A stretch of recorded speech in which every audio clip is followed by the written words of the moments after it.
Hello दोस्तों, नमस्कार। स्वागत है आपका सोनी एजुकेशन चैनल में। दोस्तों, आज से हम राजस्थान जीके के लिए बहुत ही अच्छी बुक जो है आपकी क्लास 10th की राजस्थान का इतिहास एवं संस्कृति जो कि माध्यमिक शिक्षा बोर्ड द्वारा संचालित है, उसमें से हम chapter wise one liner questions करने वाले हैं। दोस्तों, चैप्टर वाइज ही वीडियो आपकी अपलोड होगी। एक चैप्टर एक वीडियो में कंप्लीट करवा दिया जाएगा। और 6 to 9 की भी अगर आप वन लाइनर क्वेश्चन देखना चाहते हैं तो उसकी प्लेलिस्ट बनी हुई है, जाकर आप देख सकते हैं। वीडियो जो ये बनेगी आपकी, यह लंबी तो होगी क्योंकि पार्ट 1 जो है आपका काफ़ी बड़ा था और कंटेंट बहुत सारा था, इसलिए कुछ छोड़ नहीं सकते थे। और मैंने ये नहीं देखा है कि केवल इम्पोर्टेंट तो सभी पढ़ाते हैं, लेकिन मैंने इस उद्देश्य से यह क्लास बनाई है ताकि आपको चैप्टर पढ़ने की ज़रूरत ना पड़े। आप क्वेश्चन कम समय रहे आपके पास तो भी आप क्वेश्चन करके जाएं और अच्छे से एग्ज़ाम दे सकें। स्टार्ट करते हैं हम अध्याय 1 राजस्थान का इतिहास, एक परिचय। पहला प्रश्न, सर्वप्रथम राजस्थान भूभाग के लिए राजपूताना शब्द का प्रयोग किसने किया था? 1800 ईस्वी में जॉर्ज थॉमस ने किया था। अगला प्रश्न है, बहुत ही इम्पोर्टेंट क्वेश्चन है फर्स्ट वाला जो जॉर्ज थॉमस का था, कई बार एग्जाम में पूछा जा चुका है। Annals and Antiquities of Rajasthan के लेखक कौन थे? Colonel James Tod. अगला प्रश्न है, कर्नल जेम्स टॉड ने अपनी किस पुस्तक में राजस्थान को रायथान या राजस्थान लिखा है? यानी कि कर्नल जेम्स टॉड जो थे उन्होंने राजस्थान को रायथान या राजस्थान कहा है और लिखा भी है। किस पुस्तक में लिखा है? Annals and Antiquities of Rajasthan की पुस्तक में लिखा है। अगला प्रश्न है, आज़ादी के पश्चात सबकी सर्वसम्मति से यानी कि सबकी सहमति से राजस्थान का नाम राजस्थान कब रखा गया? 30 मार्च 1949 को रखा गया। अगला प्रश्न है, राजस्थान के उन क्षेत्रों के नाम बताइए जिनका उल्लेख ऋग्वेद में मिलता है। तो ऋग्वेद में जिनका नाम मिलता है वे हैं मरु, धन्व, जांगल, मत्स्य, शूरसेन आदि। साथ ही मरु और धन्व दोनों का अर्थ एक ही होता है। अगला प्रश्न है, मरु और धन्व दोनों का प्रयोग किस क्षेत्र के लिए किया गया है? तो यह जोधपुर संभाग के मरुस्थल के लिए किया गया है। नेक्स्ट है, किस क्षेत्र को पहले मरु फिर मरुवार और कालांतर में इसे मारवाड़ कहा जाने लगा? यानी कि जोधपुर संभाग का जो क्षेत्र है उसे पहले मरु कहा गया, फिर मरुवार कहा गया, फिर मारवाड़ कहा गया। दोस्तों, यह पूछा जा सकता है कि क्रमशः आप बताइए कि जोधपुर संभाग को किस नाम से जाना जाता था? तो पहले मरु ही आएगा, फिर मरुवार आएगा और फिर मारवाड़ आएगा। आपको क्रमशः भी याद रखना है। और किस क्षेत्र को? जोधपुर संभाग को।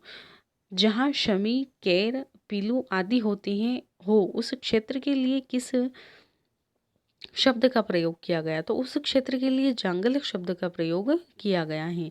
बीकानेर, नागौर व आसपास का क्षेत्र क्या कहलाता था? तो बीकानेर, नागौर व आसपास का जो क्षेत्र है उसे जांगल देश के नाम से जाना जाता था। जनपद का उल्लेख किस क्षेत्र में राज्य के रूप में किया गया है? जनपद शब्द को महाभारत के ग्रंथ में राज्य के रूप में दर्शाया गया है, यानी कि राज्य कहा गया है। जनपद को किस ग्रंथ में यह उल्लेख मिलता है हमें? महाभारत के ग्रंथ में। मत्स्य जनपद की राजधानी क्या थी? विराटनगर थी। 200 मत्स्य जनपद का जो उल्लेख है वह महाभारत के ग्रंथ में हमें देखने को मिलता है। अगला प्रश्न है, किस भूभाग को कांठल के नाम से जाना जाता है? तो प्रतापगढ़ को कांठल के नाम से जाना जाता है। कांठल प्रदेश किस नदी के किनारे स्थित है? माही नदी के किनारे। कांठे भी, इस नदी का नाम कांठे भी है, यानी कि कांठे भी कहा जाता था, इसलिए इसे कांठल प्रदेश के नाम से भी जाना जाता है। अगला प्रश्न है, 56 गांवों का समूह होने के कारण बांसवाड़ा प्रतापगढ़ के मध्य का भूभाग क्या कहलाता था? 56 का मैदान कहलाता था। अगला प्रश्न है, भेसरोडगढ़ से लेकर बिजोलिया तक का क्षेत्र किस नाम से जाना जाता था? ऊपरमाल, इसे पठारी भाग भी कहते हैं। ये पूछा जा सकता है कि ऊपरमाल जो है वह किस क्षेत्र को कहा जाता था? भेसरोडगढ़ से लेकर बिजोलिया तक का क्षेत्र। आपको क्षेत्र भी याद होना चाहिए और उसे क्या कहा जाता है, दोनों ही चीज़ें अच्छे से याद होना चाहिए। अगला प्रश्न है, उदयपुर के आसपास का प्रदेश पहाड़ियों की अधिकता के कारण क्या कहलाता था? गिरवा कहलाता था। दोस्तों, अगर आप मेरे चैनल पर नए हैं और चैनल को सब्सक्राइब नहीं किया है तो कर लीजिए, क्योंकि काफ़ी मेहनत लगी है इस वीडियो को बनाने में और टाइपिंग करने में, और हर वीडियो को बनाने में ही मेहनत लगती है, क्योंकि आपके लिए क्वेश्चन को, एक एक क्वेश्चन को छांटना और बनाना, और उसके बाद अगर आपका भी रिस्पॉन्स अच्छा रहेगा तो हमें भी मोटिवेशन मिलेगा और आगे अच्छा से अच्छा करने की ही कोशिश की जाएगी। और अगर वीडियो अच्छी लगे तो लाइक, शेयर और कमेंट ज़रूर कीजिएगा। अगला प्रश्न है, जैसलमेर का प्राचीन नाम क्या था? तो जैसलमेर को मांड कहा जाता था। वागड़ किस क्षेत्र को कहा जाता था? डूंगरपुर बांसवाड़ा के क्षेत्र को। अगला प्रश्न है, कोटा और बूंदी का प्रदेश किस नाम से प्रसिद्ध था? हाड़ौती के नाम से प्रसिद्ध था। किस क्षेत्र को शेखावटी नाम से जाना जाता था? सीकर, झुंझुनू व चूरू के क्षेत्र को। मानव के संपूर्ण इतिहास को कितने कालों में विभक्त किया गया है? 3 कालों में। क्या क्या है? प्राक युग, आद्य युग और ऐतिहासिक युग। अगला प्रश्न है, वह कौन सा युग है जिसके ज्ञान के लिए कोई लिखित साक्ष्य उपलब्ध नहीं है? प्राक युग। यानी कि प्राक युग उसे कहा गया है जिसका हमें कोई साहित्य उपलब्ध नहीं है। अगला प्रश्न है, वह कौन सा युग है जिसके लिए लिखित साक्ष्य तो उपलब्ध है, किंतु या तो वे अस्पष्ट हैं या उनकी लिपि को पढ़ना अभी तक संभव नहीं हो पाया है? आदि युग है। अगला प्रश्न है, वह कौन सा युग है जिसके संबंध में स्पष्ट और सुपठित लिखित साक्ष्य तो उपलब्ध है? लिखित साक्ष्य उपलब्ध है। ऐतिहासिक युग जो है, इसमें हमें पूरी जानकारी प्राप्त है, उसके स्पष्ट और सुपठित जिसे हम पढ़ सके ऐसे साक्ष्य उपलब्ध हैं। भारतीय इतिहास का कालक्रम बताइए। तो अभी हमने देखा था प्राक युग, आदि युग और ऐतिहासिक युग। अब इसकी जानकारी कि यह युग सृष्टि के आरंभ से हड़प्पा सभ्यता के पूर्व तक था। तो हड़प्पा सभ्यता के पूर्व तक, सृष्टि के आरंभ से हड़प्पा सभ्यता के पूर्व तक का युग जो है वह प्राक युग कहलाता है। हड़प्पा सभ्यता के काल से 600 ईसा पूर्व तक का आदि युग कहलाता है, और यह युग 600 ईसा से वर्तमान तक का ऐतिहासिक युग है। अगला प्रश्न है, पाषाण काल को कितने भागों में बांटा गया है? तो इसे भी 3 भागों में बांटा गया है। पूर्व पाषाण काल, मध्य पाषाण काल और उत्तर पाषाण काल। अगला प्रश्न है, किसने सर्वप्रथम जयपुर और इंद्रगढ़ से पत्थर से बनी पूर्व पाषाणकालीन हस्त कुठार की खोज की थी? सबसे पहले आपको ये याद रखना है, याद तो आपको जैसे कि हम प्रश्न पढ़ेंगे तो हम आंसर भी इसमें देख लेते हैं। सबसे पहले तो कि 1870 ईस्वी में C.A. हैकेट ने, अब इसके अंदर क्या है कि का तो आपने पढ़ लिया कि हैकेट ने खोज की थी। अब आपको है ना ये भी याद अच्छे से हो जाना चाहिए कि जयगढ़ और चंद्रगढ़ से की थी।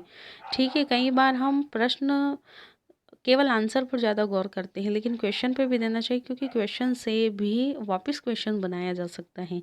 ये पूछा जा सकता है कि हैकेट ने कहाँ से पूर्व पाषाणकालीन हस्तक कुठार की खोज की थी? तो जयपुर और इंद्रगढ़ से की थी। ये पूछा जा सकता है कि हैकेट ने जयपुर और इंद्रगढ़ से किस पत्थर से बनी पूर्व पाषाणकालीन की खोज की थी? तो हस्त कुठार की खोज की थी। किसी भी तरीके से पूछा जाए, आपको बस याद हो जाना चाहिए। अगला प्रश्न है, झालावाड़ से पूर्व पाषाणकालीन उपकरण की खोज किसने की थी? सेटन कार ने। अगला प्रश्न है, जालोर से पूर्व पाषाणकालीन उपकरण की खोज का श्रेय किसे जाता है? बी आलचिन को जाता है। राजस्थान के किन स्थानों से मध्य पाषाणकालीन उपकरण प्राप्त हुए हैं? पश्चिमी राजस्थान में लूनी, चित्तौड़ की बेड़च नदी घाटी और विराटनगर से। दोस्तों इसमें भी क्वेश्चन आप बना सकते हैं कि जो लूनी नदी है वह कहाँ स्थित है? पश्चिमी राजस्थान, यानी राजस्थान के किस भाग में लूनी स्थित है? पश्चिमी राजस्थान में। बेड़च नदी कहाँ स्थित है? चित्तौड़ में। ठीक है, ये 2 क्वेश्चन और भी आपके बन सकते हैं यहाँ से। अगला प्रश्न है, राजस्थान से प्राप्त मध्य पाषाणकालीन उपकरण किन पत्थरों से निर्मित हैं? Jasper, agate, chert, carnelian, quartzite, chalcedony आदि। अगला प्रश्न है, राजस्थान से प्राप्त मध्य पाषाणकालीन उपकरणों को क्या कहा गया है? माइक्रोलिथ, लघु पाषाण उपकरण कहा गया है। अगला प्रश्न है, राजस्थान के किन स्थानों से, यहाँ राजस्थान कर लीजिएगा आप, राजस्थान के किन स्थानों से प्राप्त उत्तर नवपाषाणकालीन उपकरण विशेष रूप से उल्लेखनीय है? भीलवाड़ा से बागौर और मारवाड़ के तिलवाड़ा नामक स्थानों से। बागौर कहाँ स्थित है? भीलवाड़ा जिले में। तिलवाड़ा कहाँ है? मारवाड़ में स्थित है। अगला प्रश्न है, राजस्थान की ताम्रकालीन संस्कृति के प्राचीन स्थलों के नाम बताइए। अब कई बार हमने सभ्यताएं भी पढ़ी हैं और हमें वहाँ कहाँ स्थित है वह भी याद है, लेकिन कौन सी ताम्रकालीन संस्कृति है यह भी हम देख लेते हैं। गणेश्वर सभ्यता जो है वह कहाँ स्थित है? सीकर में स्थित है। कालीबंगा हनुमानगढ़ में, गिलुंड राजसमंद में, और ये सब कौन सी है? ताम्रकालीन है। आहड़ व झाडोल उदयपुर, पिंड पाडलिया चित्तौड़, कुराड़ा नागौर, साबड़ियाँ व पुगल बीकानेर, नंदलालपुरा किराडोत व चिथवाड़ी जो है वह जयपुर में है। एलाना जालोर में है। बूढ़ा पुष्कर अजमेर में है। कोल माहौली सवाई माधोपुर और मलाह भरतपुर में स्थित हैं। ये जो सभ्यताएं हैं इनके नाम जो हमने देखे हैं यह सभी प्राचीन स्थलों के नाम हैं। अगला प्रश्न है, राजस्थान की लौह संस्कृति के प्राचीन स्थलों के नाम बताइए। नोह, भरतपुर, जोधपुरा, जयपुर, सुनारी, झुंझुनू, रेड़, टोंक। दोस्तों ये सभी जो सभ्यताएं हैं यह कौन सी हैं? लौह संस्कृति हैं। अगला प्रश्न है, किस सभ्यता से प्राप्त लोहे के अवशेष भारत में लौह युग के आरंभ होने की सीमा रेखा निर्धारित करते हैं? नौह सभ्यता से। और इससे लोहे के अवशेष मतलब लौह युग के आरंभ होने का पता चलता है। अगला प्रश्न है, जोधपुरा व तथा सोनारी से किस प्रकार के अवशेष प्राप्त हुए हैं? लोहे को गलाने की भट्टियां, अस्त्र शस्त्र तथा उपकरण के कारखाने। अगला प्रश्न है, किस सभ्यता को लोहा सामग्री के प्रचुरता के कारण प्राचीन राजस्थान के टाटा नगर की संज्ञा दी गई है? रेड़ को दी गई है। रेड़ जो है उसे टाटा नगर कहा गया है।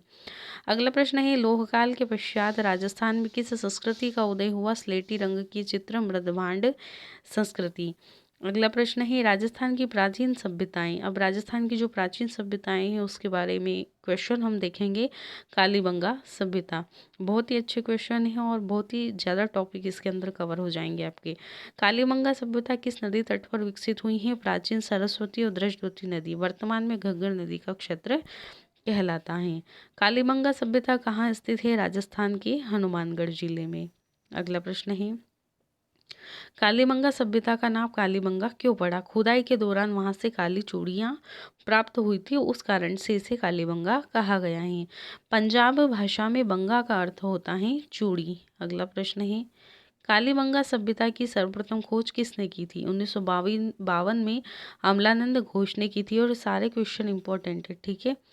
कालीबंगा में उत्खनन का कार्य किसके द्वारा किया गया? 1961 से 62 ईस्वी में बी लाल बी के थापर द्वारा किया गया था। अगला प्रश्न है, कालीबंगा सभ्यता को कितने भागों में बांटा गया है? 2 भागों में बांटा गया है, प्राक सभ्यता और हड़प्पा सभ्यता। अगला प्रश्न है, कालीबंगा सभ्यता से कौन से अवशेष प्राप्त हुए हैं? मिट्टी के बर्तन जो कि लाल रंग के हैं, जुते हुए खेत के साक्ष्य, शवाधान, एक बच्चे के कंकाल की खोपड़ी में 6 छिद्र, खिलौना, बैलगाड़ी, हवन कुंड, लकड़ी की नाली व बेलनाकार मोहर आदि प्राप्त हुए हैं। फिर आ जाता है आहड़ सभ्यता। आहड़ सभ्यता के क्वेश्चंस हम देखेंगे। आहड़ सभ्यता किस नदी के किनारे स्थित है? उदयपुर शहर के निकट आहड़ आयण नदी के, यानी कि आहड़ को आयण नदी के नाम से भी जाना जाता है। अगला प्रश्न है, आहड़ सभ्यता किस टीले के नीचे दबी हुई प्राप्त हुई थी? धूलकोट, धूल यानी मिट्टी के टीले के नीचे दबी हुई प्राप्त हुई थी और आहड़ सभ्यता को धूलकोट के नाम से भी जाना जाता है। अगला प्रश्न है, आहड़ में उत्खनन का कार्य सर्वप्रथम किसके द्वारा करवाया गया था? 1953 में अक्षय कीर्ति व्यास के द्वारा। ये क्वेश्चन भी पूछा जा चुका है। अगला प्रश्न है, किस सभ्यता में लोग अपने मृतकों को गहनों व आभूषणों के साथ दफनाते थे? आहड़ सभ्यता में दफनाते थे। अगला प्रश्न है, आहड़ सभ्यता में किस प्रकार के बर्तन प्राप्त हुए हैं? लाल काली मिट्टी के बर्तन प्राप्त हुए हैं। अगला प्रश्न है, आहड़ सभ्यता को अन्य किस नाम से जाना जाता है? ताम्रवती नगरी के नाम से जाना जाता है। आहड़ सभ्यता से किस प्रकार के अवशेष प्राप्त हुए हैं? तांबे के औजारों एवं उपकरण और ठप्पे प्राप्त हुए हैं, रंगाई छपाई में प्रयुक्त होने वाले। अगला प्रश्न है, आहड़ सभ्यता में मकान बनाने में किस प्रकार की ईंटों का प्रयोग होता था? धूप में सुखाई गई ईंटों का, यानी कि धूप में सुखाकर जो ईंटें तैयार होती थी उसका प्रयोग आहड़ सभ्यता में मकान बनाने के लिए प्रयोग में किया जाता था। फिर आ जाता है गिलुंड सभ्यता। गिलुंड सभ्यता का कहाँ स्थित है? राजसमंद जिले में बनास नदी के तट पर। गिलुंड में उत्खनन का कार्य किसके निर्देशन में किया गया है? 1957-58 में बी लाल के निर्देशन में। अगला प्रश्न है गिलुंड सभ्यता में किस युग के उपकरण प्राप्त हुए हैं? ताम्र युगीन उपकरण प्राप्त हुए हैं। अगला प्रश्न है गिलुंड से कितने प्रकार की मिट्टी के बर्तन प्राप्त हुए हैं? तो गिलुंड से हमें 5 प्रकार के मिट्टी के बर्तन प्राप्त हुए हैं। सादे, काले, पॉलिशदार, भूरे, लाल और काले चित्रित मृद, यानी कि सादे बर्तन, काले बर्तन, पॉलिशदार बर्तन, भूरे बर्तन और लाल और काले चित्रित मृदभांड बर्तन। ठीक है। अगला प्रश्न, गिलुंड सभ्यता से उत्खनन से प्राप्त अवशेष कौन से हैं? मिट्टी के खिलौने हैं, पत्थर की गोलियां हैं एवं हाथी दांत की चूड़ियां जो हैं, यह सभी हमें गिलुंड सभ्यता से प्राप्त हैं। अगला प्रश्न है गिलुंड सभ्यता में किस प्रकार की ईंटों का प्रचुर प्रयोग होता था? आग में पकाई हुई ईंटों का प्रयोग होता था। अगला प्रश्न है गिलुंड सभ्यता को अन्य किस नाम से जाना जाता है? बनास संस्कृति के नाम से जाना जाता है। बागोर सभ्यता, बागोर सभ्यता कहाँ स्थित है? भीलवाड़ा जिले में कोठारी नदी के तट पर स्थित है। अगला प्रश्न है बागोर में उत्खनन का कार्य किसके निर्देशन में किया गया? Doctor VN. मिश्र के निर्देशन में 1967 से 1970 तक। नेक्स्ट है कौन से उपकरण बागोर सभ्यता के निवासियों के आखेटक होने को प्रमाणित करते हैं? लघु पाषाण उपकरण। अगला प्रश्न है बागोर से तांबे के उपकरण में सबसे महत्वपूर्ण है छेद वाली सुई जो है वह तांबे के उपकरण में सबसे महत्वपूर्ण है और किस सभ्यता से प्राप्त हुई है? यह बागोर सभ्यता से। बागोर किसका प्रमुख केंद्र था? मध्य पाषाण कालीन सभ्यता का और लघु पाषाण उपकरण का। गणेश्वर सभ्यता, गणेश्वर सभ्यता कहाँ स्थित है? निमका थाना, सीकर, कांतली नदी के उद्गम पर। अगला प्रश्न है गणेश्वर में किसके निर्देशन में हुए उत्खनन से यहाँ 2800 ईसा पूर्व की सभ्यता के अवशेष मिले हैं? रतन चंद्र अग्रवाल। अगला प्रश्न है गणेश्वर से अत्यधिक मात्रा में कौन से उपकरण प्राप्त हुए? तांबे के उपकरण प्राप्त हुए हैं। अगला प्रश्न है गणेश्वर से प्राप्त मिट्टी के बर्तनों को क्या कहते हैं? कृपश वर्णी मृदपात्र कहते हैं। अगला प्रश्न है भारत में ताम्र सभ्यताओं की जननी किसे कहा गया है? गणेश्वर को कहा गया है। गणेश्वर सभ्यता से प्राप्त बर्तनों को किस रंग से सजाया जाता था? काले और नीले रंग से सजाया जाता था। भीनमाल सभ्यता, भीनमाल सभ्यता कहाँ स्थित है? तो यह जालौर में स्थित है। अगला प्रश्न है भीनमाल सभ्यता का उत्खनन कार्य किसने करवाया था? R.C. अग्रवाल ने करवाया था। भीनमाल का प्राचीन नाम क्या था? श्रीमाल कहा जाता था। भीनमाल से प्राप्त उपकरण कौन से थे जो विदेशी व्यापार का केंद्र होने की पुष्टि करता है? रोमन एम्फोरा सुरापात्र व एक यूनानी सुराही, और यह क्या करता है? विदेशी व्यापार होने की पुष्टि भी करता है। ईसावल सभ्यता, इसवाल सभ्यता जो है, इसवाल है ना, यहाँ थोड़ा सा गड़बड़ हो गई है। इसवाल सभ्यता कहाँ स्थित है? उदयपुर में स्थित है। इसवाल सभ्यता से किस काल के प्रमाण प्राप्त हुए हैं? प्राक ऐतिहासिक कालीन प्रमाण प्राप्त हुए हैं। इसवाल सभ्यता से किस धातु उद्योग के साक्ष्य प्राप्त हुए हैं? लौह उद्योग के साक्ष्य प्राप्त हुए हैं। फिर आ जाता है बेराठ सभ्यता, बेराठ सभ्यता कहाँ स्थित है? प्राचीन मत्स्य जनपद में जो कि जयपुर में स्थित है। अगला प्रश्न है बेराठ से कौन से अवशेष प्राप्त हुए हैं? गोल मंदिर व अशोक के स्तंभ। अशोक का भाब्रू शिलालेख कहाँ से प्राप्त हुआ है? बेराठ के समीप से प्राप्त हुआ है। बालाथल सभ्यता, बालाथल सभ्यता कहाँ स्थित है? यह उदयपुर में स्थित है। बालाथल सभ्यता में उत्खनन कार्य किसके निर्देशन में किया गया था? Professor V.N. मिश्र के निर्देशन में। अगला प्रश्न है बालाथल सभ्यता के उत्खनन से कौन सी सभ्यता प्रकाश में आई? ताम्रपाषाण कालीन। अगला प्रश्न है राजस्थान के वे सभ्यताएं जिनसे प्राचीन सभ्यताओं के अवशेष प्राप्त हुए हैं।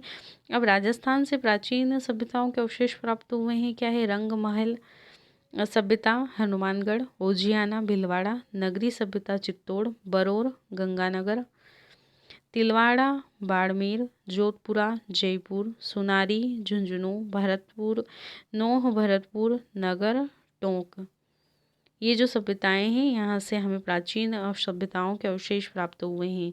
अगला प्रश्न है वैदिक सभ्यता को जानने के महत्वपूर्ण स्रोत हैं। वेद, वेद कितने हैं? 4 वेद हैं, ऋग्वेद, यजुर्वेद, सामवेद और अथर्ववेद। अगला प्रश्न है राजस्थान में वैदिक सभ्यता के अवशेष कहाँ से प्राप्त हुए हैं? अनूपगढ़, तरखान वाला डेरा व चक 64 से। अगला प्रश्न है किस ग्रंथ से हमें 16 महाजनपदों की सूची प्राप्त होती है?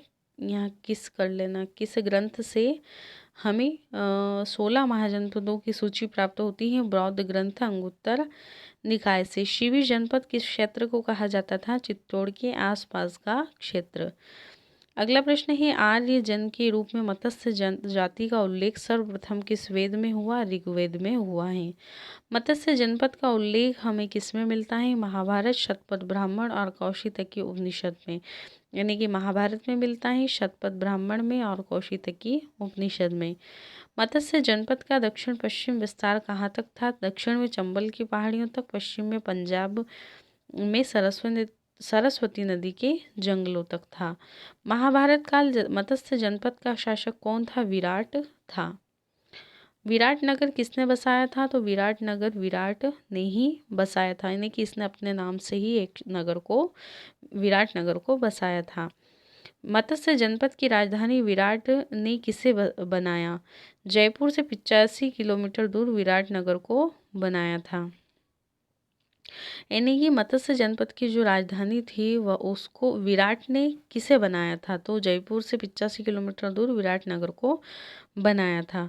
विराट की पुत्री उत्तरा का विवाह किसके साथ हुआ था? अर्जुन के पुत्र अभिमन्यु के साथ। राजपूतों की उत्पत्ति किसने मत है कि 7वीं शताब्दी के मध्य से 12वीं, यानी कि किसका यह मत है कि, है ना, यहाँ थोड़ा सा करेक्शन कर लेना, किसका यह मत है कि 7वीं शताब्दी के मध्य से 12वीं शताब्दी की समाप्ति तक के समय को राजपूत युग कहा जा सकता है? स्मिथ का यह मत था। अगला प्रश्न है, किसने राजपूतों की उत्पत्ति के विषय में लिखा है कि राजपूत शब्द का प्रयोग नया नहीं है? डॉक्टर गौरी शंकर हीराचंद ओझा। राजपूत किसकी पूजा करते थे? अश्व तथा अस्त्र की। पृथ्वीराज रासों के रचयिता हैं चंद्रप्रदायी। चंद्रप्रदायी की शासक का दरबारी विद्वान था अजमेर के शासक पृथ्वीराज तृतीय का। पृथ्वीराज जो तृतीय थे वे कहाँ के शासक थे? अजमेर के शासक थे। अगला प्रश्न है, किस ग्रंथ में राजपूतों की उत्पत्ति मुनि वशिष्ठ द्वारा अग्निकुंड से की गई है? चंद्रप्रदायी द्वारा रचित ग्रंथ पृथ्वीराज रासों में। किसने गुहिल राजपूतों की उत्पत्ति नागर ब्राह्मणों से बतलाई है? Doctor D.R. भंडारकर। कई बार हम ऐसे क्वेश्चन छोड़ देते हैं, लेकिन कुछ एग्जाम में मैंने देखे हैं कि इस तरीके के क्वेश्चन पूछे गए हैं।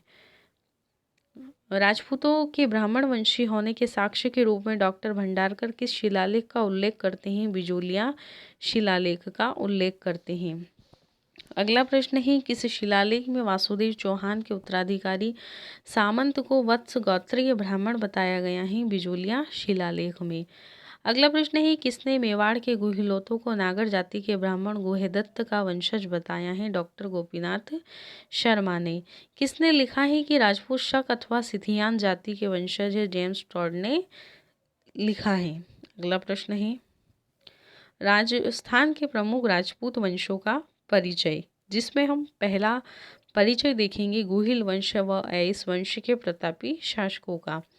उदयपुर, राजसमंद, चित्तौड़गढ़, प्रतापगढ़ तथा इनके आसपास का क्षेत्र क्या कहलाता था? मेवाड़। मेवाड़ जो है वह उदयपुर, राजसमंद, चित्तौड़, प्रतापगढ़ का क्षेत्र कहलाता था। अगला प्रश्न है, गुहिल वंश ने मुख्यतः किस क्षेत्र में शासन किया था? मेवाड़ में शासन किया था। गुहिल वंश का नामकरण किस वंश के प्रतापी शासक के नाम से हुआ है? गुहिल। अगला प्रश्न है, गुहिल के बाद मेवाड़ का प्रतापी शासक कौन बना था? बप्पा रावल बने थे।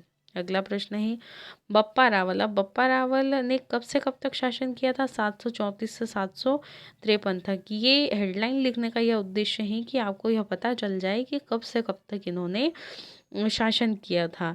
अगला प्रश्न है, किसके अनुसार बप्पा ने 734 ईस्वी में चित्तौड़ के शासक मान मौर्य को परास्त कर चित्तौड़ पर अधिकार किया था? तो राज प्रशस्ति के अनुसार मान मौर्य को परास्त कर चित्तौड़ पर अधिकार किया था। अगला प्रश्न है, बप्पा रावल की राजधानी थी, यानी कि बप्पा रावल जो थे उनकी राजधानी थी, उनके क्षेत्र की जो राजधानी थी वह नागदा थी। अगला प्रश्न है, बप्पा ने कैलाशपुरी में किस मंदिर का निर्माण करवाया था? एक लिंग लकुलिश का निर्माण करवाया था। एक लिंग जी किस वंश के देवता थे? गुहिल वंश के देवता थे। अनुसार किसके अनुसार बप्पा रावल का वास्तविक नाम कालभोज था? गौरीशंकर हीराचंद ओझा के अनुसार। कालभोज को कौन सी उपाधि दी गई थी? बप्पा की उपाधि दी गई थी। अगला प्रश्न है, वीर विनोद के रचनाकार कौन थे? वीर विनोद के जो रचनाकार थे वे कवि राजू श्यामल दास थे। अगला प्रश्न है, किसने लिखा है कि बप्पा किसी राजा का नाम नहीं था अपितु एक खिताब था? कविराज श्यामल दास ने कहा है। अगला प्रश्न है, वह फ्रांसीसी सेनापति जिसने यूरोप में सर्वप्रथम मुसलमानों को परास्त किया था। कहाँ परास्त किया था? यूरोप में परास्त किया था। चार्ल्स मार्टेल ने परास्त किया था। किसने बप्पा रावल की तुलना चार्ल्स मार्टेल से की है? इतिहासकार CV वैद्य ने की है। नेक्स्ट आ जाता है जैत्र सिंह। जैत्र सिंह का जो शासन था वो 1213 से 1253 तक रहा है। जैत्र सिंह ने किसे अपनी राजधानी बनाया था? चित्तौड़ को बनाया था। 1227 ईस्वी में जैत्र सिंह ने किस युद्ध में दिल्ली के गुलाम वंश के सुल्तान इल्तुतमिश की सेना को परास्त किया था? भूताला के युद्ध में परास्त किया था। अगला प्रश्न है, जैत्र सिंह और दिल्ली के गुलाम वंश के सुल्तान इल्तुतमिश की सेना के मध्य हुए युद्ध का वर्णन हमें किस में मिलता है? सबसे पहली बात कि सुल्तान इल्तुतमिश किस वंश का शासक था? गुलाम वंश का था। और यह कहाँ का शासक था? यह दिल्ली का शासक था। इसी के अंदर से ये 2 क्वेश्चन आपको याद हो जाने चाहिए अभी। क्यों? क्योंकि क्वेश्चन के अंदर से भी क्वेश्चन हमें निकाल कर पढ़ने की एक आदत हो जाना चाहिए। क्या पता क्वेश्चन में पूछ लिया जाए कि सुल्तान इल्तुतमिश किस वंश का शासक था? गुलाम वंश का। कहाँ का था? दिल्ली का था। ठीक है। और इन दोनों के मध्य जो युद्ध हुआ था उसका वर्णन हमें जयसिंह सूरी के ग्रंथ हम्मीर मर्दन में मिलता है। हम्मीर मर्दन नामक ग्रंथ के रचयिता थे जयसिंह सूरी। ठीक है। अगला प्रश्न, किस ग्रंथ में इल्तुतमिश को हम्मीर कहा गया है? हम्मीर मर्दन में कहा गया है।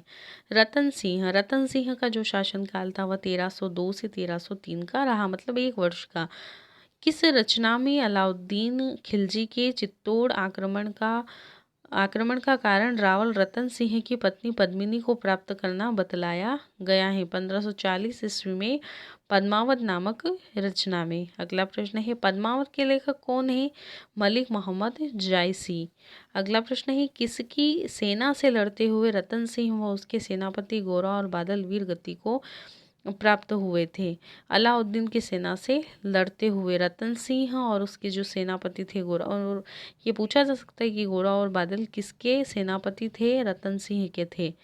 अगला प्रश्न, रानी पद्मावती ने कितनी महिलाओं के साथ जौहर किया था? इन्होंने 1600 महिलाओं के साथ जौहर किया था। अलाउद्दीन खिलजी के चित्तौड़ आक्रमण का वर्णन अमीर खुसरो ने अपने किस ग्रंथ में किया है? खजाइन उल फुतूह ग्रंथ में किया है चित्तौड़ आक्रमण का वर्णन। और ये भी याद होना चाहिए कि अमीर खुसरो द्वारा रचित यह रचना है। ठीक है। अगला प्रश्न, अलाउद्दीन ने अपने पुत्र खिज्र खां को चित्तौड़ का प्रशासक नियुक्त कर चित्तौड़ का क्या नाम रखा था? मतलब ये है कि अलाउद्दीन ने चित्तौड़ का प्रशासक खिज्र खां को तो नियुक्त किया था और नाम भी खिजराबाद रखा था, लेकिन ये याद होना चाहिए कि खिजराबाद जो नाम है वह उसके पुत्र के नाम पर रखा था, खिज्र खां के नाम पर। और प्रशासक नियुक्त करने के बाद में खिजराबाद नाम चित्तौड़ का रखा गया और चित्तौड़ का नाम खिजराबाद रखा था अलाउद्दीन ने। अगला प्रश्न, मेवाड़ के गुहिल वंश की रावल शाखा का अंतिम शासक कौन था? रतन सिंह था।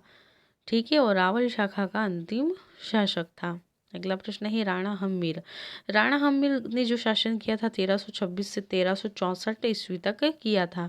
राणा हम्मीर किस ठिकाने के जागीरदार थे? सिसोदा के। हम्मीर सिंह ने कब चित्तौड़ पर अधिकार कर गुहिल वंश की पुनः स्थापना की थी? 1326 में। राणा हम्मीर सिंह को सिसोदिया क्यों कहा गया? क्यों? क्योंकि यह सिसोदा का जागीरदार था।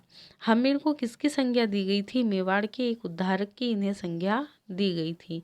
अगला प्रश्न है, राणा हम्मीर को विषम पंचानन की संज्ञा किस में दी गई है? विषम पंचानन का मतलब है विकट आक्रमणों में सेना के सदृश्य। राणा कुंभा की कीर्ति प्रशस्ति स्तंभ में दिया गया है। राणा हम्मीर ने सिंगोली बांसवाड़ा के युद्ध में किस सेना को परास्त किया था? मोहम्मद बिन तुगलक। अगला प्रश्न है, महाराणा लाखा 382 ईस्वी से 421 ईस्वी तक शासनकाल रहा है इनका। महाराणा लाखा मेवाड़ का शासक कब बना था? 1382 ईस्वी में। अगला प्रश्न है, महाराणा लाखा का विवाह किसके साथ हुआ था? रणमल की बहन हंसाबाई के साथ हुआ था। महाराणा लाखा के पुत्र का क्या नाम था? इनका नाम था चुंडा। राजस्थान का भीष्म पितामह किसे कहा जाता है? चुंडा को कहा जाता है। अगला प्रश्न है, लाखा के समय में पिछोला झील का निर्माण किसने करवाया था? तो एक बंजारे ने पिछोला झील का निर्माण करवाया था। किसके समय में करवाया था? लाखा के समय में। अगला प्रश्न है, महाराणा मोकल। महाराणा मोकल का जो शासनकाल है 421 से 433 ईस्वी तक का है। महाराणा मोकल किसका पुत्र था? लाखा व हंसाबाई का पुत्र था। महाराणा मोकल की मृत्यु कब और कहाँ हुई थी? 1433 ईस्वी में जिलवाड़ा में हुई थी।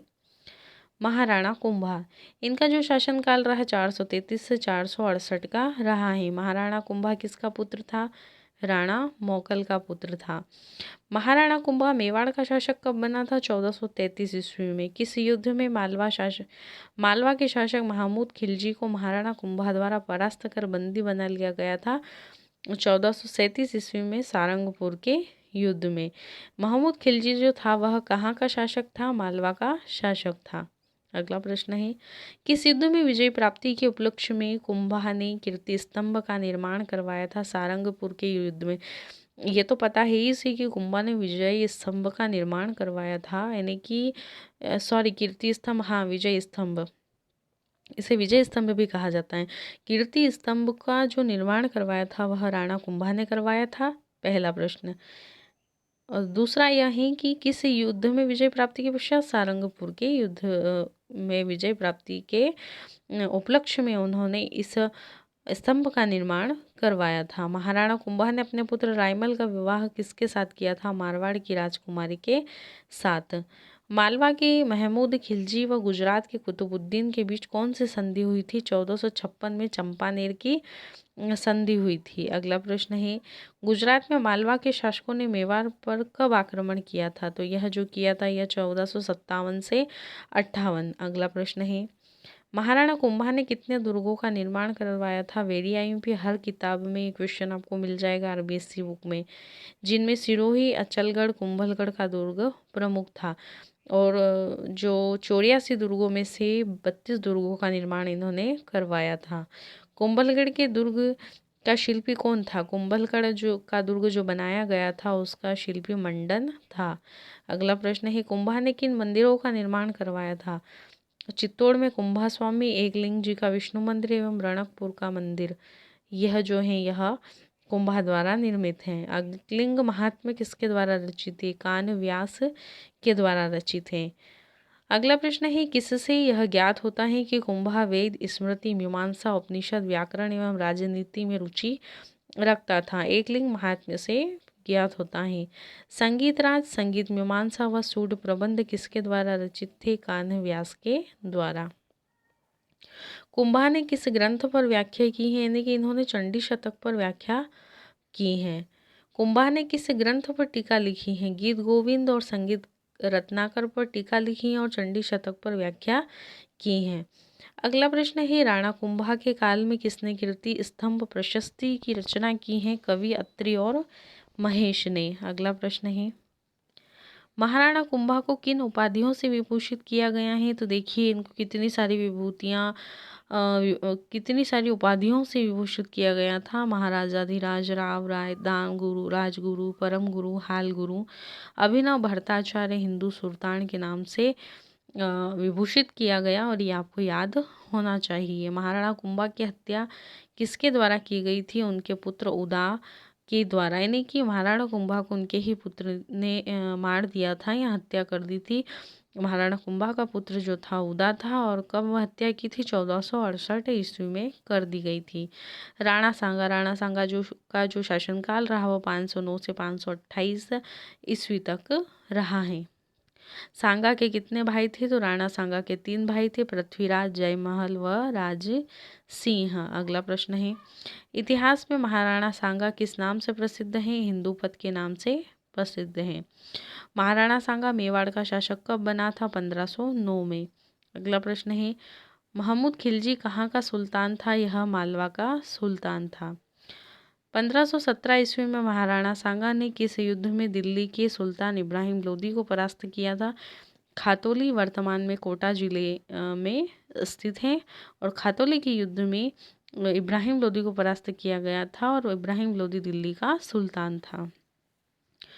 1526 ईस्वी में बाबर ने किस युद्ध में इब्राहिम लोदी को परास्त कर आगरा पर अधिकार किया था? वेरी आईएमपी क्वेश्चन है। पानीपत के युद्ध में बाबर ने इब्राहिम लोदी को परास्त किया था और इब्राहिम लोदी को परास्त करने के बाद में बाबर ने कहाँ अधिकार किया था? आगरा पर किया था, वो 1526 ईस्वी में। ठीक है, अगला प्रश्न, बसवा दौसा में सांगा की मृत्यु कब हुई थी? यानी कि महाराणा जो सांगा थी उनकी मृत्यु कहाँ हुई थी? बसवा दौसा में हुई थी 30 जनवरी 1528 को।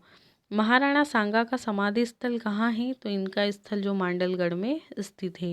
राणा सांगा की मृत्यु के पश्चात मेवाड़ का शासक कौन बना? राणा रतन सिंह। 1528 से 1531 का इसका शासनकाल रहा है।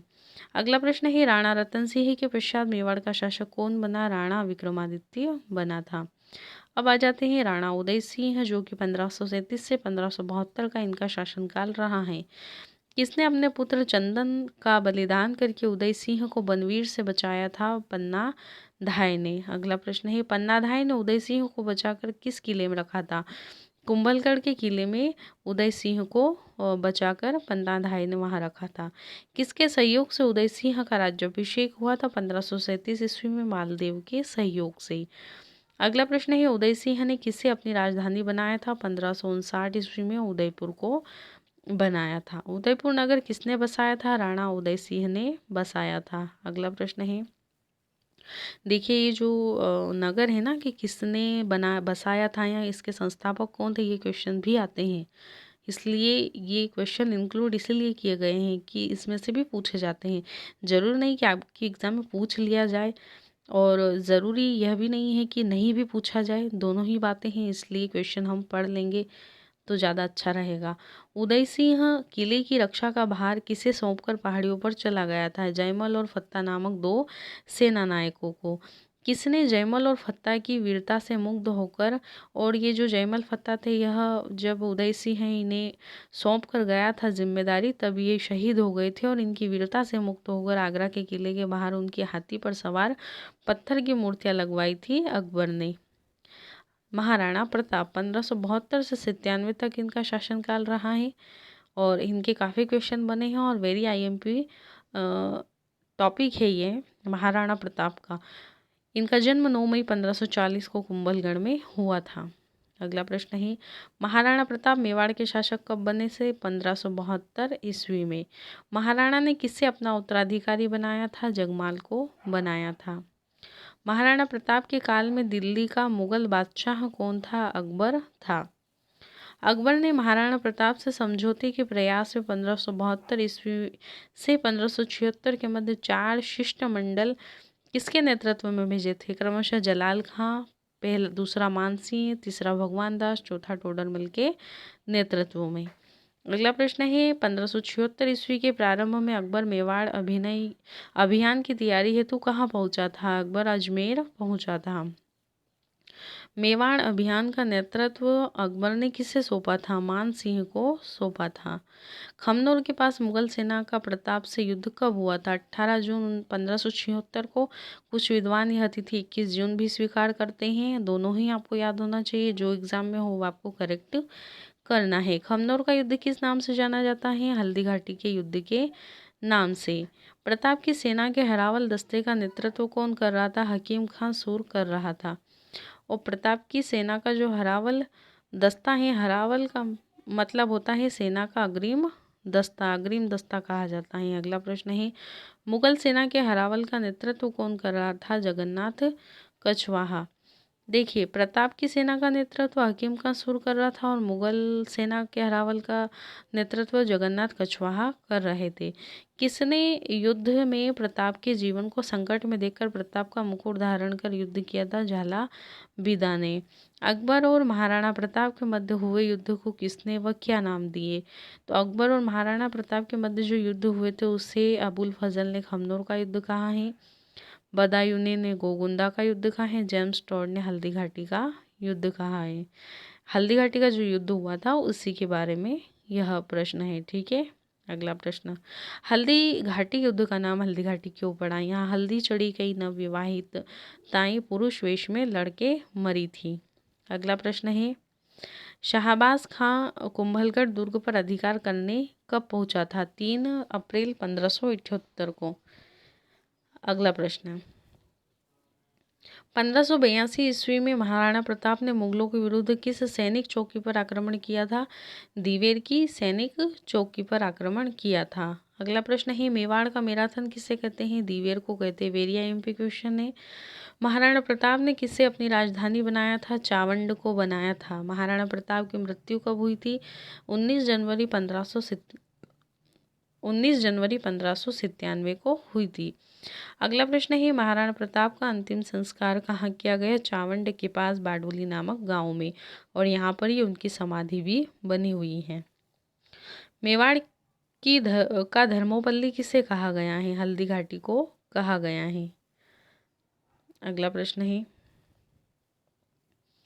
राणा अमर सिंह मेवाड़ का शासक कब बना था? 1597 को बना था। मेवाड़ मुगल संधि कब हुई थी? जनवरी 1615 को हुई थी।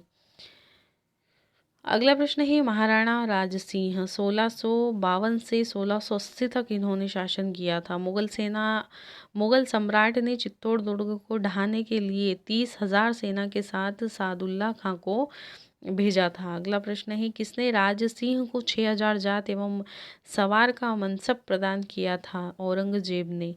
अगला प्रश्न है, राज सिंह का विवाह किसके साथ हुआ था? किशनगढ़ की राजकुमारी चारुमती के साथ हुआ था। अगला प्रश्न है, औरंगजेब द्वारा 1679 ईस्वी में कौन सा कर लगाने पर राज सिंह ने विरोध किया था? जजिया कर लगाया था 1679 में। जजिया कर औरंगजेब के द्वारा लगाया गया था और इसका विरोध राज सिंह ने किया था। राज सिंह की मृत्यु कब हुई थी? 1680 में। किस नदी के पानी को रोककर राज सिंह ने राजसमंद झील का निर्माण करवाया था? गोमती नदी के पानी को रोक कर। अगला प्रश्न है, राजसमंद झील के उत्तरी किनारे पर नौ चौकी नामक स्थान पर कौन सा शिलालेख लगवाया गया था? राज प्रशस्ति। भाषा में लिखित राज प्रशस्ति किस भाषा में लिखित? संस्कृत भाषा में लिखित है ना। संस्कृत भाषा में लिखित राज प्रशस्ति शिलालेख की रचना किसके द्वारा की गई थी? रणछोड़ भट्ट के द्वारा। अगला प्रश्न है, कौन सी प्रशस्ति 25 काले संगमरमर की शिलाओं पर खुदी हुई है? राज प्रशस्ति। संसार का सबसे बड़ा शिलालेख किसे माना गया है? यह माना गया है राज प्रशस्ति शिलालेख को संसार का सबसे बड़ा शिलालेख माना गया है। मारवाड़ का राठौर वंश एवं इस वंश के प्रतापी शासक। राठौड़ों को सूर्यवंशी और ब्राह्मण भल्लराव की संतान किसने बताया है? दयाल दास ने। किसने मारवाड़ के राठौड़ों को कन्नौज से आने वाली शाखा बताया है? नेणसी। अगला प्रश्न है, किसने राठौड़ों की वंशावलियों के आधार पर राठौड़ों को सूर्यवंशी माना है? कर्नल टॉड ने। अगला प्रश्न है, जोधपुर के राठौड़ों का मूल पुरुष कौन था? तो यह मूल पुरुष जो था सिंहा था। इसे आदि पुरुष भी कहा जाता है। सिंहा किसका वंशज माना जाता है? कन्नौज के गढ़वाल जयचंद का। अगला प्रश्न है, रावचुंडा 1394 से 1423। रावचुंडा ने राठौड़ों की राजधानी किसे बनाया था? मंडोर को। किसके द्वारा रावचुंडा की हत्या की गई थी? 1423 ईस्वी में पुंगल के भाटियों द्वारा। अगला प्रश्न है, चांद बावड़ी का निर्माण किसने करवाया था? रावचुंडा की पत्नी चांद कंवर ने। राव रणमल 1427 से 1438। राव रणमल की ये इनका शासन था 1438 है ना। राव रणमल की बहन हंसाबाई का विवाह किसके साथ हुआ था? राणा लाखा के साथ। रणमल की हत्या कब की गई थी? 1438 में। अगला प्रश्न है, राव जोधा 1438 से 79 तक इन्होंने शासन किया है। राव जोधा किसका पुत्र था? राव रणमल का। राव जोधा मंडोर जीतने में कब सफल हुआ था? 1453 को। राव जोधा ने अपनी पुत्री का विवाह किसके साथ किया था? राव जोधा ने मेवाड़ के राजकुमार रायमल के साथ किया था। राव जोधा ने किसे अपनी राजधानी बनाया था? 1459 में जोधपुर को बनाया था। अगला प्रश्न है, जोधपुर नगर को किसने बसाया था? तो यह बसाया था राव जोधा ने। चिड़ियाटूक पहाड़ी पर मेहरानगढ़ दुर्ग किसके द्वारा बनाया गया है? मेहरानगढ़ दुर्ग जो है वह किस पहाड़ी पर? चिड़ियाटूक पहाड़ी पर राव जोधा के द्वारा बनाया गया है। राव जोधा को जोधपुर का प्रथम प्रतापी शासक कौन मानते हैं? डॉक्टर गौरीशंकर हीराचंद ओझा। अगला प्रश्न है राव मालदेव 1531 से 1560 ईस्वी।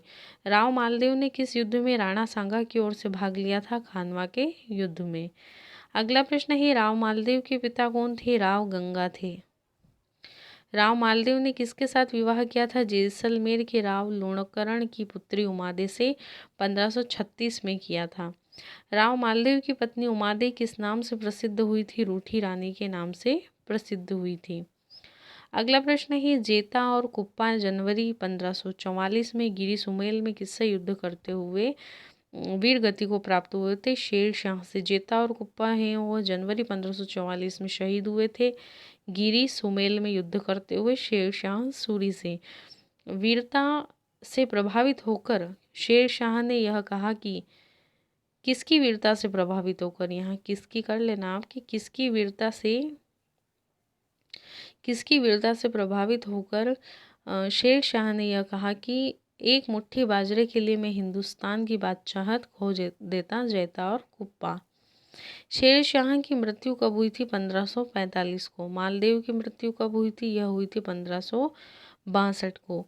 राव चंद्रसेन 1562 से 81 तक का इनका शासनकाल रहा है।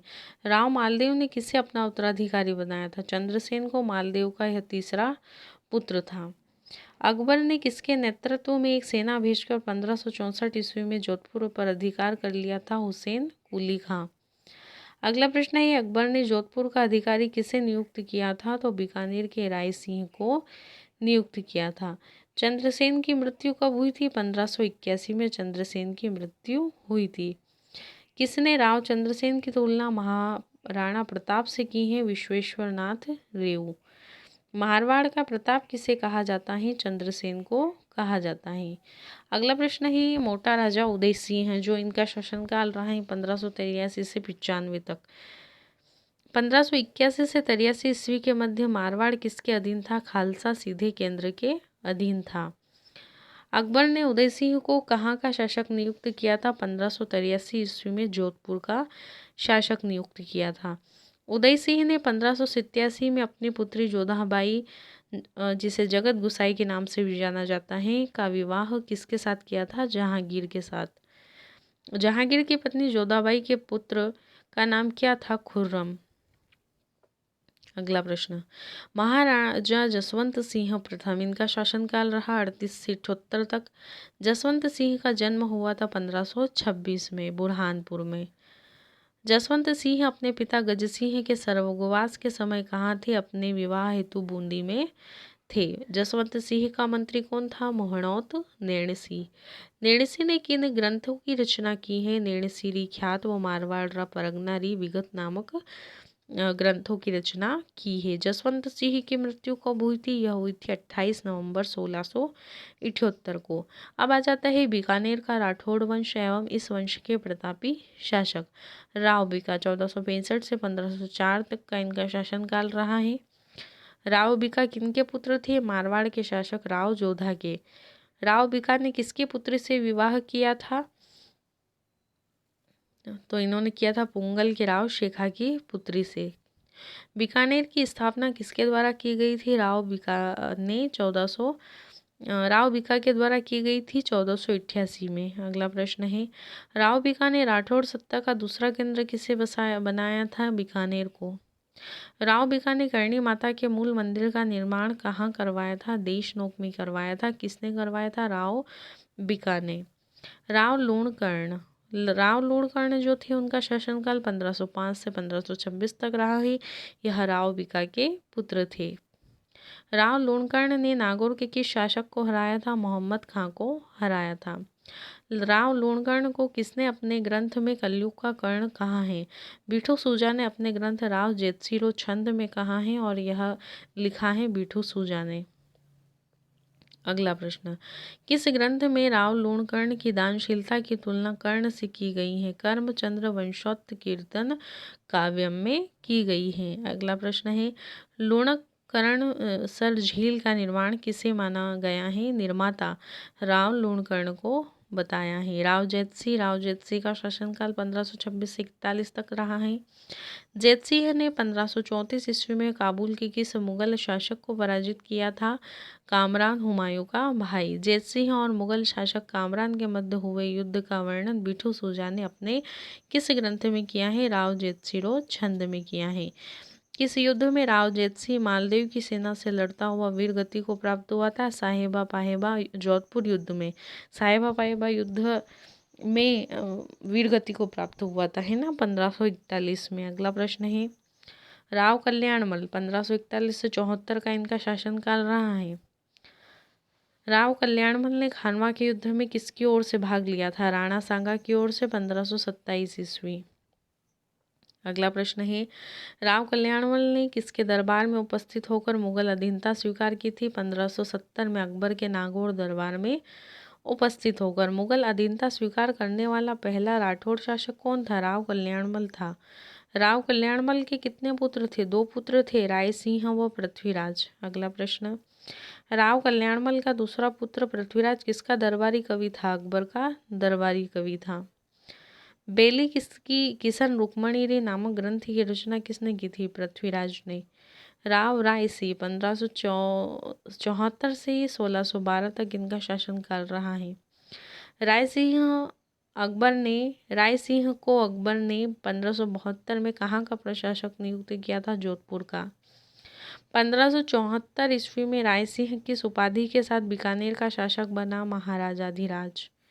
अगला प्रश्न है किसने बीकानेर के जूनागढ़ दुर्ग का निर्माण करवाया था? राव रायसिंह ने।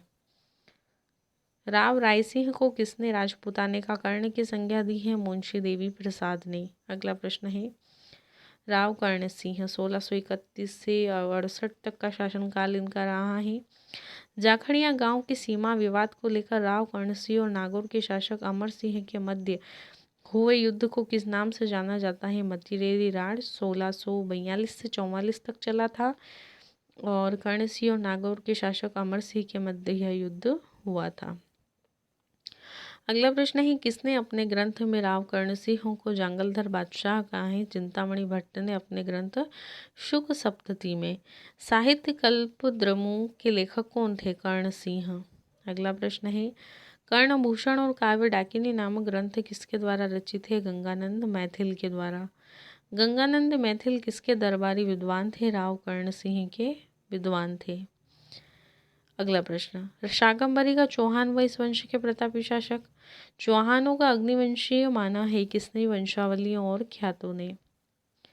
किस मंदिर के लेख में चौहानों को चंद्रवंशीय माना गया है? अचलेश्वर मंदिर में।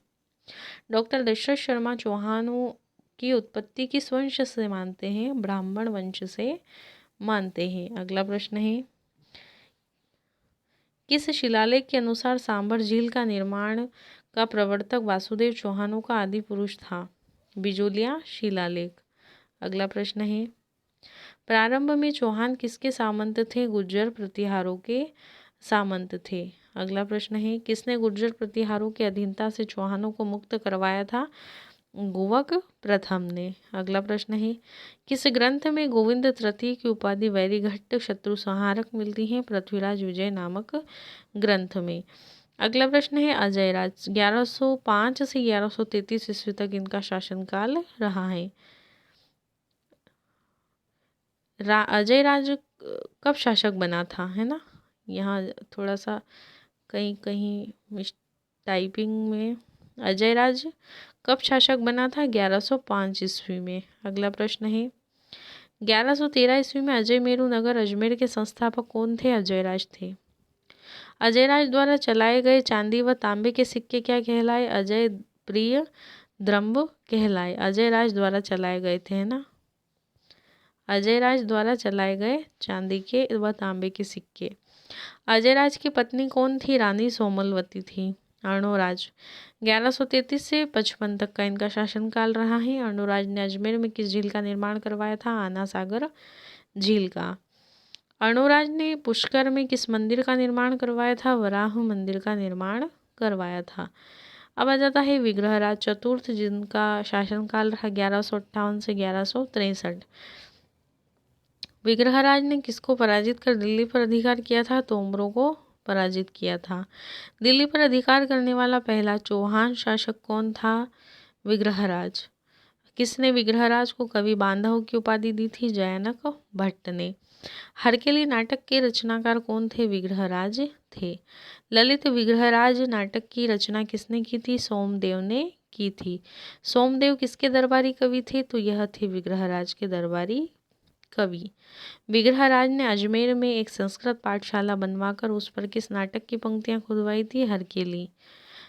विग्रहराज द्वारा बनवाई गई अजमेर में एक संस्कृत पाठशाला को किसने तोड़वाकर वहां 2.5 दिन का झोपड़ा नामक मस्जिद बनवाई थी? कुतुबुद्दीन ऐबक ने। बिसलपुर नगर के संस्थापक कौन थे? विग्रहराज थे। विग्रहराज ने बिसलपुर नगर में किस झील का निर्माण करवाया था? बिसलपुर झील का। विग्रहराज का समय किसका स्वर्णकाल था? सपाल दक्ष का।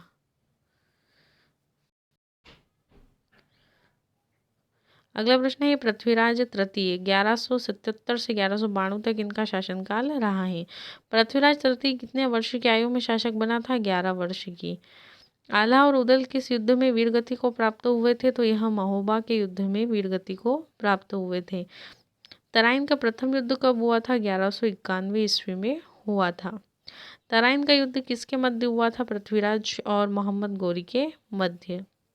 तराइन के किस युद्ध में पृथ्वीराज ने मोहम्मद गोरी को परास्त किया था? तराइन के प्रथम युद्ध में। तराइन का द्वितीय युद्ध कब हुआ था? 1192 में। तराइन के किस युद्ध में मोहम्मद गोरी ने पृथ्वीराज को पराजित किया था? द्वितीय युद्ध में। अगला प्रश्न है पृथ्वीराज विजय के लेखक कौन थे? जयानक थे। पृथ्वीराज रासो के लेखक कौन थे? चंद्रवदाई। अगला प्रश्न है रणथंभौर का चौहान वंश व इस वंश के प्रतापी शासक।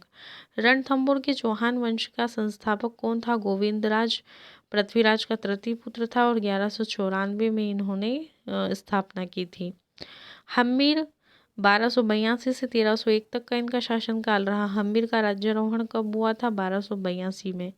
हम्मीर महाकाव्य किसके द्वारा रचित है? नयन चंद्र सूरी के द्वारा रचित है। हम्मीर रासो के लेखक कौन थे? जोधराज थे। हम्मीर हट नामक ग्रंथ के लेखक कौन थे? चंद्रशेखर थे। अगला है जालोर का चौहान वंश व इस वंश के प्रतापी शासक। सल्तनत के समय 1206 से 1526 ईस्वी जालोर पर किसका अधिकार रहा है? चौहानों का अधिकार रहा है। अगला प्रश्न है जालोर के चौहान वंश का संस्थापक कौन था? कीर्तिपाल था। अगला प्रश्न है कीर्तिपाल ने चौहान राजवंश की नींव कब डाली थी? 1181 ईस्वी में। कान्हड़देव का जो शासन रहा 1305 से 1311 तक। जालोर के चौहान शासकों में सर्वाधिक शक्तिशाली शासक कौन था? कान्हड़देव था। सुल्तान अलाउद्दीन खिलजी ने जालोर की शक्तिशाली किले सिवाना पर कब अधिकार किया था? 1308 में। सिवाना जो दुर्ग है या सिवाना जो है वह कहाँ स्थित है? जालोर में स्थित है। अगला प्रश्न है अलाउद्दीन खिलजी ने सिवाना किले का नाम बदलकर क्या रखा? खेराबाद। अलाउद्दीन ने खेराबाद का प्रतिनिधि किससे नियुक्त किया था? कमालुद्दीन गुर्गू को। किसकी विश्वासघात के कारण अलाउद्दीन का जालोर पर अधिकार होगा? एक दहिया सरदार बिका के कारण। अलाउद्दीन ने जालोर जीतकर उसका नाम क्या रखा था? जलालाबाद। अगला प्रश्न है आमेर का कछवाहा वंश एवं इस वंश के प्रतापी शासक। कछवाहा की प्रथम राजधानी कौन सी रही? दौसा। कछवाहा प्रारंभ में किसके सामंत रहे थे? चौहानों के रहे थे। भारमल 1547 से 73 इनका शासनकाल रहा है। मुगल अधीनता स्वीकार करने वाला पहला राजपूत कौन था? भारमल। भारमल किसकी पुत्री थी? हरखाबाई की। सांभर में भारमल ने अपनी पुत्री का विवाह किसके साथ किया था? 1562 में अकबर से किया था। कालांतर में हरखाबाई को किस नाम से जाना जाता है? मरियम उस जमानी के नाम से जाना जाता है। अगला प्रश्न है हरखाबाई के पुत्र का क्या नाम था? जहांगीर था। 1526 ईस्वी में भारमल ने अपने पुत्र भगवान दास पौत्र मानसिंह को के साथ अकबर की अधीनता कहाँ स्वीकार की थी? सांभर में की थी। भारमल के पुत्र भगवान दास थे, ठीक है। इनका पौत्र था मानसिंह। कब की थी? 1562 में। भगवान दास का शासनकाल रहा है 1573 से 89 तक। भगवान दास आमेर की गद्दी पर कब बैठा था? 1573 में। भगवान दास कितने वर्ष तक पंजाब का सूबेदार रहा था? 7 वर्ष तक। भगवान दास ने अपनी पुत्री मानबाई का विवाह किसके साथ किया था? 1585 में जहांगीर के साथ। अगला प्रश्न है, मानबाई व जहांगीर का पुत्र कौन था? खुसरो। भगवान दास की मृत्यु कब और कहाँ हुई थी? 1579 में लाहौर में। फिर आ जाता है मान सिंह, 1589 से 1614 तक इनका शासनकाल रहा है। मान सिंह कितने वर्ष की आयु में मुगलों की सेवा में चला गया था? 12 वर्ष की आयु में। अकबर के रणथंबोर अभियान में सुरजनहाड़ा को मुगलों की अधीनता स्वीकार कराने में किसने महत्वपूर्ण भूमिका निभाई थी?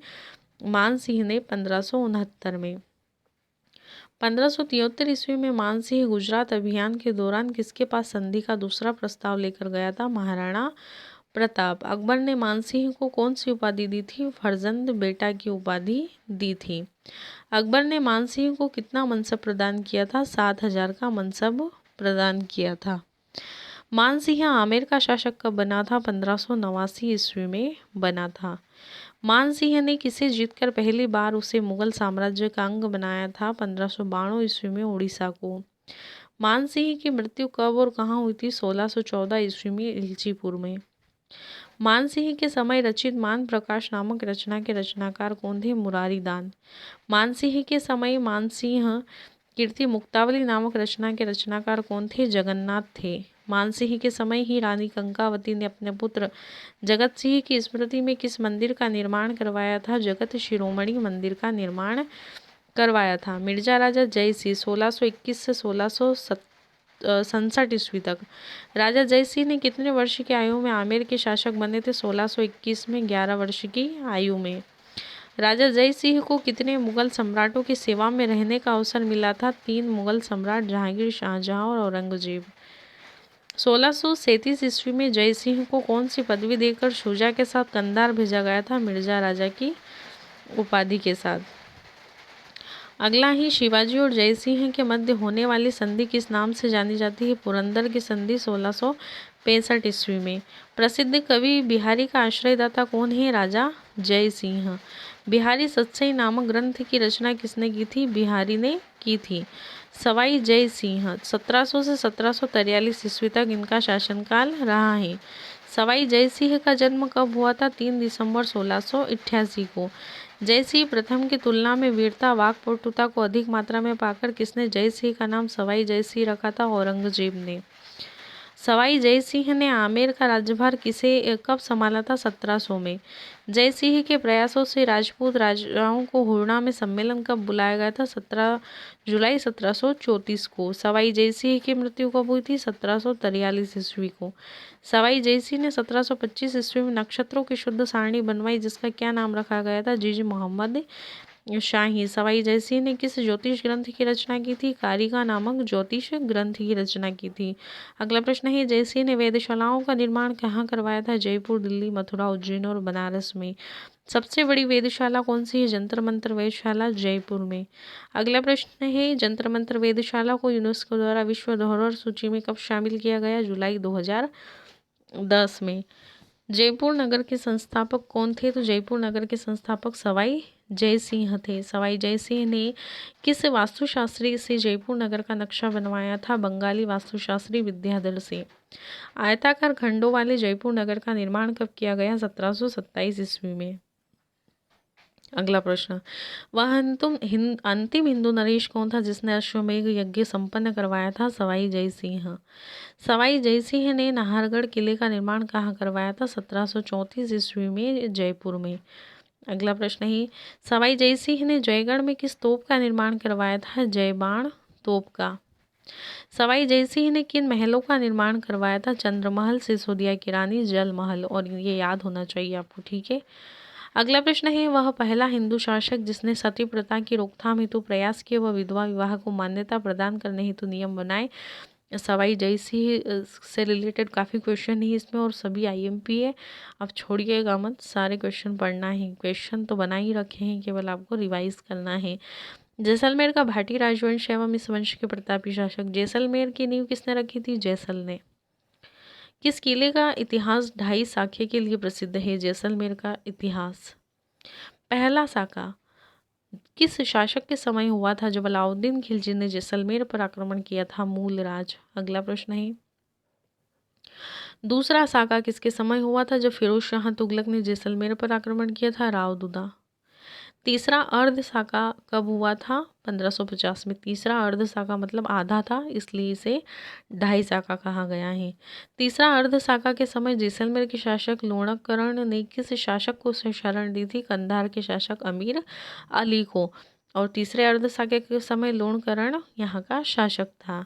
भाटी वंश का अंतिम शासक कौन था? जवाहर सिंह। भरतपुर का जाट राजवंश एवं इस वंश के प्रतापी शासक। 1669 में मथुरा क्षेत्र के जाटों में किसके नेतृत्व में औरंगजेब के विरुद्ध विद्रोह किया गया था? जाट नेता गोकुल के। जाट नेता गोकुल द्वारा शुरू किए गए संघर्ष को किसने जारी रखा था? राजाराम ने। 1688 ईस्वी में राजाराम की मृत्यु के बाद जाटों को किसने नेतृत्व प्रदान किया था? राजाराम के भतीजे चूड़ामन ने। फिर आ जाता है चूड़ामन 1695 से 1721। भरतपुर के स्वतंत्र जाट राज्य का संस्थापक कौन था? चूड़ामन। चूड़ामन ने किस स्थान पर किला बनाकर अपना राज्य स्थापित किया था? थून नामक स्थान पर। बदन सिंह, इनका शासनकाल रहा 1723 से 1756। बदन सिंह किसका उत्तराधिकारी था? जाट नेता चूड़ामन का। बदन सिंह को जय सिंह ने कौन सी उपाधि दी थी? ब्रजराज की उपाधि दी थी। ये पूछा जा सकता है कि ब्रजराज की उपाधि जय सिंह को बदन सिंह को किसने दी थी? तो जय सिंह ने दी थी। किसी भी तरीके से घुमा फिरा के पूछा जा सकता है। बदन सिंह ने अपना निवास स्थान किससे बनाया था? डिग को। बदन सिंह की मृत्यु कब हुई थी? 1756 में। कहाँ हुई थी? डिग में हुई थी। बदन सिंह का उत्तराधिकारी कौन था? महाराजा सूरजमल। महाराजा सूरजमल का शासनकाल रहा 1756 से 1763। भरतपुर में नवीनगढ़ का निर्माण किसने करवाया था? सूरजमल ने करवाया था। महाराजा सूरजमल ने अपनी राजधानी किसे बनाया था? भरतपुर को बनाया था। सूरजमल की मृत्यु कब हुई थी? 1763 में हुई थी। करौली के यादव वंश। करौली के यादव वंश की स्थापना किसके द्वारा की गई? विजयपाल द्वारा 1040 ईस्वी में। विजयपाल ने अपनी राजधानी किससे बनाया था? बयाना को बनाया था। कल्याणपुर नगर वर्तमान नाम करौली को कब और किसने बसाया था? 348 ईस्वी में अर्जुनपाल। धर्मपाल द्वितीय ने अपनी राजधानी किससे बनाया? 1650 ईस्वी में करौली को। करौली में मदन मोहन मंदिर का निर्माण किसने करवाया था? गोपाल पाल ने। महाराजा हरबख्श पाल ने अंग्रेजों से संधि कब स्वीकार की थी? 9 नवंबर 1817 को। नरसिंह पाल की मृत्यु के पश्चात करौली का शासक कौन बना? मदन पाल बना था। 54 से 69 तक इनका शासन रहा। आबू के परमार वंश। परमार का शाब्दिक अर्थ शत्रु को मारने वाला। आबू के परमार वंश का संस्थापक कौन था? धूमराज था। आबू के परमारों की वंशावली किससे प्रारंभ होती है? उत्पल राज से प्रारंभ होती है। आबू के परमारों का शक्तिशाली शासक कौन था? विक्रमदेव का प्रपौत्र धारा था और 1163 से 1219 तक का इसका शासनकाल रहा है। 1311 ईस्वी में परमारों की राजधानी चंद्रावती पर किसने अधिकार किया था? नाडोल की चौहान शासक राव लुम्बा ने। राव लुम्बा कहाँ का शासक था? नाडोल का। चौहान शासक था। चंद्रावती कहाँ की इसकी राजधानी थी? परमारों की। राजस्थान में पारस्परिक ग्रह कलह के मुख्य 3 केंद्र बूंदी, जयपुर, जोधपुर। 18 अप्रैल 1734 ईस्वी को मराठा सेना ने किसके नेतृत्व में बूंदी पर चढ़ाई की थी? मल्हारराव होलकर और राणोजी सिंधिया के नेतृत्व में।